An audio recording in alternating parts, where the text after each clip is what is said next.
la la la la la la la la la la. Oh, hello, my dear. It's quite surprising to find you not in bed yet, is it? After all, it is Christmas Eve.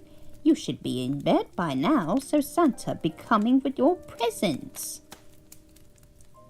Ah, I understand.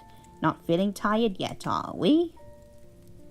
Well, in the meantime, would you like for Granny to read you a little bedtime story?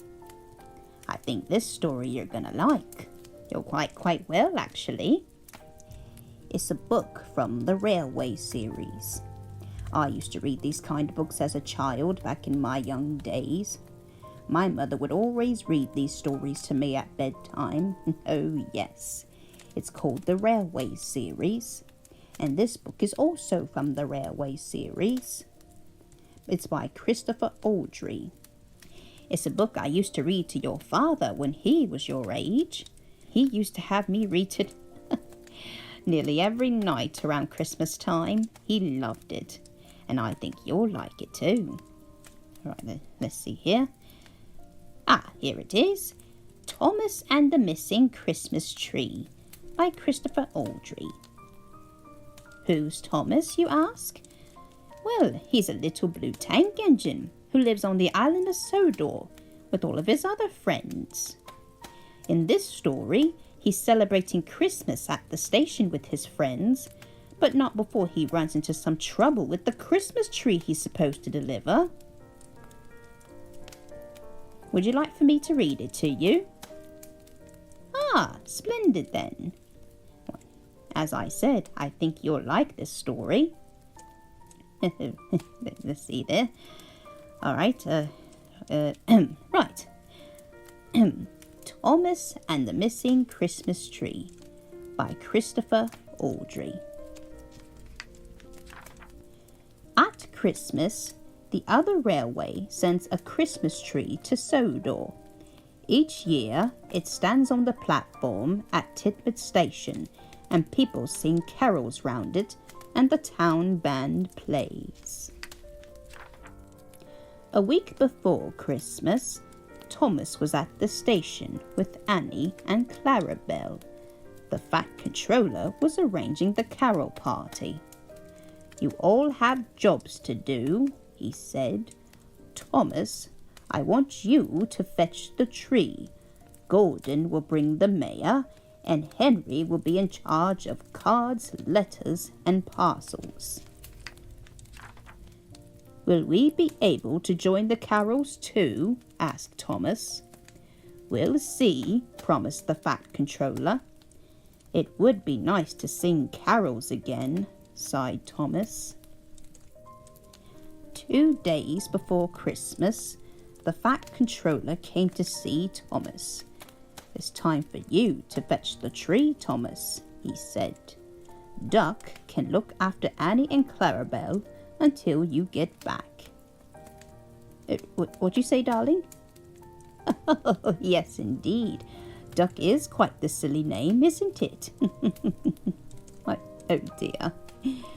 Well, shall we continue the story then? Right. Why should Thomas go? Grumbled Henry. He can't do anything a splendid green engine like me couldn't do. Nor me, agreed Gordon. Anyone would think he was special or something. Thomas puffed happily away. The other engines waited for Thomas to come back. They waited and waited. The next morning, they were still waiting. Perhaps he's stuck in a tunnel somewhere, suggested Gordon. Henry let off steam indignantly. Pooh, he retorted. He's much more likely to have been turned onto a branch line.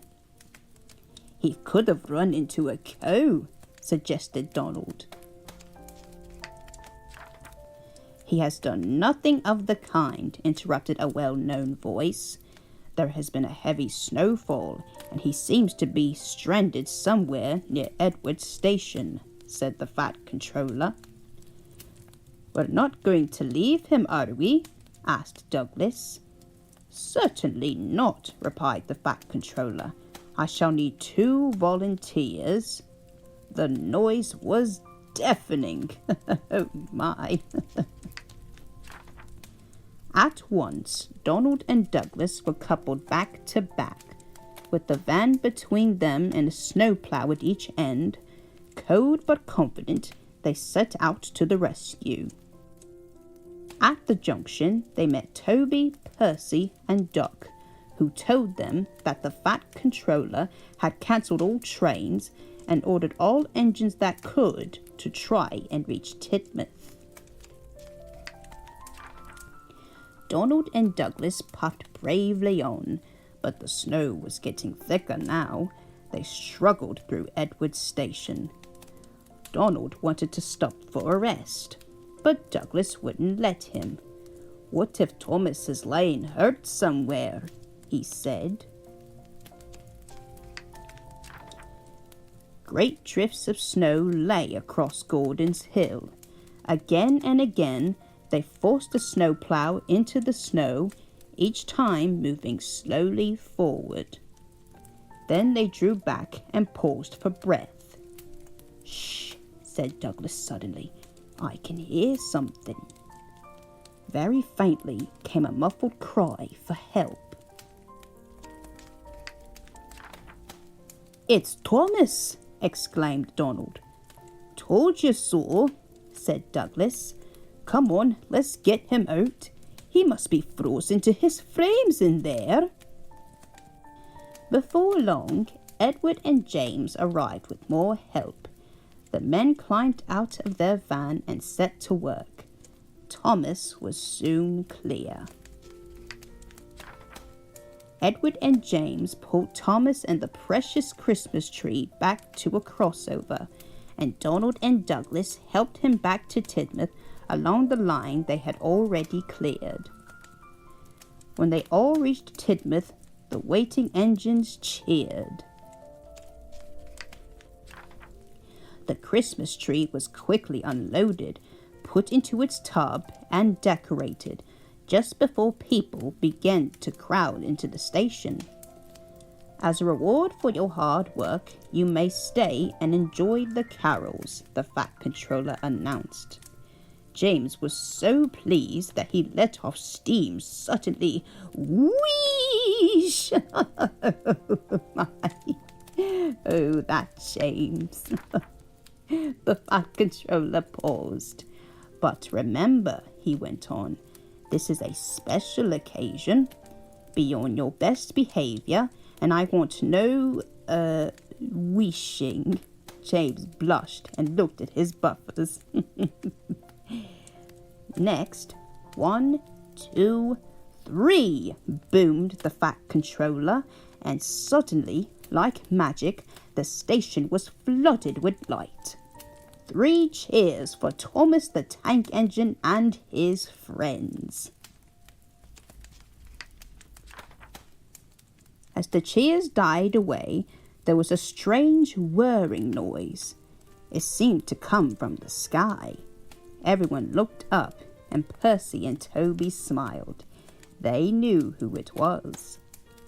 With landing lights shining brightly, Harold the helicopter touched down gently into the snow, and out stepped a figure wearing a red cloak and hood.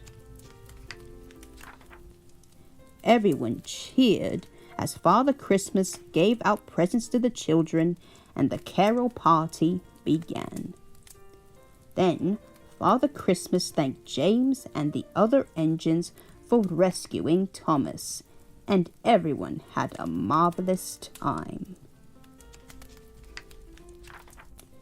Afterwards, Thomas and Percy went back to the sheds together. "It's no fun getting stuck in the snow," whispered Thomas, "but it was worth it for that party. Happy Christmas, everyone." So did you enjoy the story then? Well, I'm very glad you did, darling. This has always been a family favourite of ours, and I'm glad I could share it with you too. Oh, I say, oh my. It's getting quite late, isn't it? It's past bedtime even. Oh dear, darling, you should head up to bed. Santa will be here any moment with your presents then. Off you go then. Oh, you're very welcome, dear.